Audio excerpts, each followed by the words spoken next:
Bafu khamba kahle mfethu.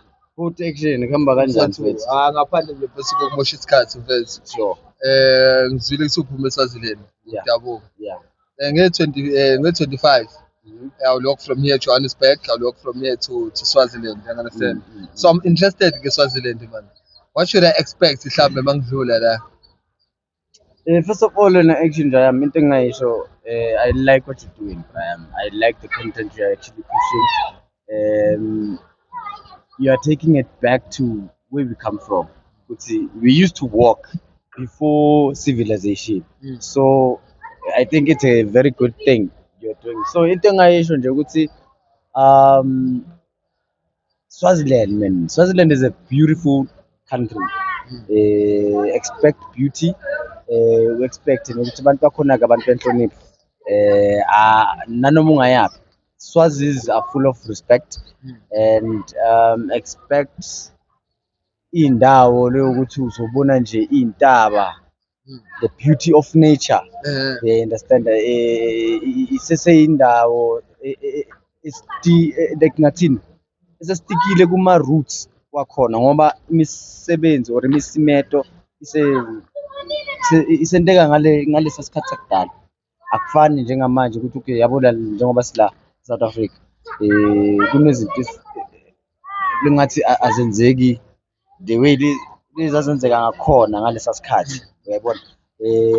Ngibekise njengamanje kutoba nemhlanga umhlanga reed dance ngicabanga ukuthi nakwaZulu nawo umhlanga. So umhlanga eSwatini-ke, what is so special ngalo walapha eSwatini uma like kubitwa tonke tigodi regions kude ema-virgin kuthiwe na awahlangane umhlanga kube into kanjalo. Phinde futhi uthi ufuna ukuya nini eSwatini? Nge-25 September. 25 September. Because this month I'm Yeah. going to KZN. Then next month I'm going to I know actually a lot of people think Swaziland is only about culture, but mina ngiba I'm a dancer, a dance choreographer. I've actually pushed a lot, so there is talent Swatini. Expect nayo talent mawusa uhamba ubheka izinto i-talent ikhona, but asikho space ngasho ukuthi that platform for them to actually outshine that talent ukuthi babonakale. Njengoba usibona nje silana nathi sizama ukuthi sivele ukuthi okay we are there. You understand? Yeah. Okay, ngiyabonga mfethu. Khona indawo engizwe kuthiwa yini? Isebebe Mountain. Sibebe Rock. Mountain. Yeah, Sibebe Rock. Yeah, that is a very Sibebe Rock. Yeah, it's Sibebe Rock. Yeah.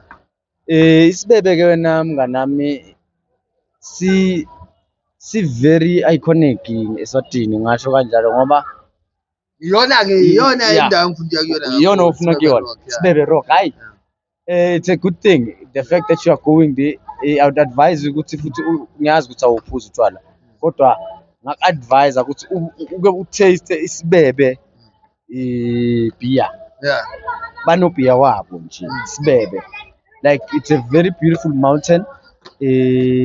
Kuba nesikhathi khona eSwatini. It's just that I don't follow that much, but then kuba nesikhathi la khona kube ne-walk, people are walking to Sibebe Rock, you know, and then they feel somehow the fact that I was there, and then most of uphuze nale beer yakhona imnandi beer yakhona mfana.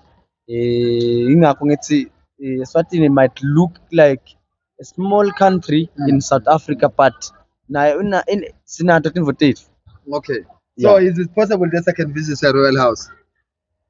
Alright, that one because we do have a South African embassy in Eswatini, so I think if you can go through the South African embassy, it's gonna be possible. Why not? It's emaswati ane respect, anempatho for food. Singibeka ngeSwati, so that is what you expect. Umswati, in as much as they would say whatever they say, I'm not gonna say much. So I'm not going to politics. But into ngayisho amaSwati wonke nje nayo inkosi uMswati inayo respect for iy'vakashi zayo. That is why in Eswatini ngeke uve ukuthi sekwenzeka Operation Dudula, yeah, because why? Sinalento yokuthi yeah, come, yabo ba welcoming man, like they are full of love and welcome. Ngiyabonga kakhulu bhuti wami. So the home language yakho Yeah, uma ufuna ukuthi bafethu action at some point uzofika lapho eSwaziland, uzodlula lapho eSwaziland, ngicela nimprotect nimgayi hospitality eshapho ngathini. ngiyibeke ngeSiswati. Yeah, masatla mahle. Nayi le ndvodza le action. Isathi alihamba. Lelambo isathi uhamba nje impela iya kule kubo Egypt. Mayisho iya le kubo Egypt but kuhamba kwayo ufuna kwendlula lapha eSwatini. Ike ibone buhle ba eSwatini. Ngiyanithemba ke action kunama-gig manje iSeptember ngizohamba ngayo. Kuningi lokwenteka eSwatini manje. So ingakho ngithi utafika ujabule.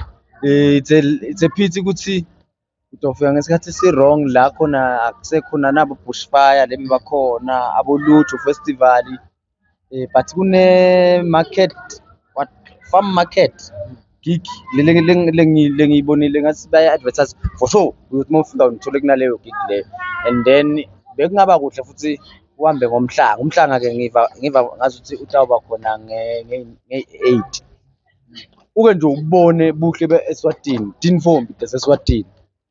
Yabona mhlambe nawe utawubuya futhi sewunenfombi, hayi intombi utawubuya sewunenfombi yaseswatini.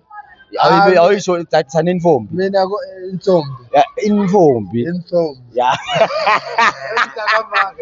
Ngaphambi kokuthi ngivale ngicela ukubuza yeah. ibiza ngani imali yaseswatini? Imali yaseswatini emalangeni kahle emalangeni yeah. Bese usuka nemali yangale uzokhona yena ukuthi mekufika ngale ngeke abe nama-challenges ukuthi ishintshwe into ekanje? No, imali ama-rands yakwazi ukuthenga yeah, eSwatini nje uyakwazi ukuthenga ngama-rands kodwa hayi malini Shumi. 20 imalini 20 yabo le brown nje yeah 50 cent abasebenzi ke ngani mara mona 1 rand till ngaba ne200 uyafika uthenge nje kahle. Siyabonga kakhulu mntaka baba. But batakushintshela la malangeni. Then kumele ubese sobuya nawo ke la malangeni yabona. Ngizofika namalangeni lapho. Ngale sibebe ungasikhohlwa isibebe. Sibebe angeke sibebeke. Iyona indawo engifuna ukuya kuyona kakhulu ke sibebe. Yeah, ayisibebe simnandi. Ngifuna ngathi ungamphathela na kumete nje asive lesibebe ukuthi into le njani. Sibebe ngiyosiphathela. Now ustays ngiyathutha usapho. Ngicela uye nasebathi kunendawo bafutha tengenze research nawo bathi nendawo bathini seMbabane. Imbabane, that is the capital city. And then iManzini city iNkabave ngoba it's in the center of Eswatini. So mhlawumbe umfole mhlawumbe wathi mawugeze kona ube nenhlanhla le. Hey wena. Waterfall inyanga. No, kunedamu bathi Maguga Dam. Maguga Dam. Yeah, kufuna ngathi ungavakashela nalelo damu lelo. And then imifula lapha kunabongwavuma indvelo. Yeah, kunabongwavuma. Lasekhezekeni khona ingwavuma. Yeah, ihamba phela vele iqhamuka. Isuka eSwaziland ingwavuma. Angazi isuka eSwaziland or iqhamuka kini. Or isuka kwenzakalani mara nje nathi ngathi sinayo. Ingwavuma eyi-1. Kuphinde kube kuningi nje. Awumtshele ngamanti akhona. Imali. Ngizokuthiwa amanti anosawoti. Phela waseSwazini khona yazi eSwazini. Ngiyakwathi lo. Bathi emanti akhona anosawoti. Angazi noma waseMbabane noma No, yathuthi kwendakalani ima lalela ungayikhulumi kabi lenzaba. Kunemanti ukuthi phela sinemifula eSwatini kusendiwe lokho ukuthi ugubhe phansi. Uyabona? Especially emakhaya ugubhe and then angithi mawugubha ayaphuma amanti especially emifuleni. Uyayibona imifula leshiya. Ugubhe then obviously kuyothi mase kuthi then ayaclearisha sintu leso. Yeah, it's something lebendiwa kudala isendiwa namanje eSwatini yabona.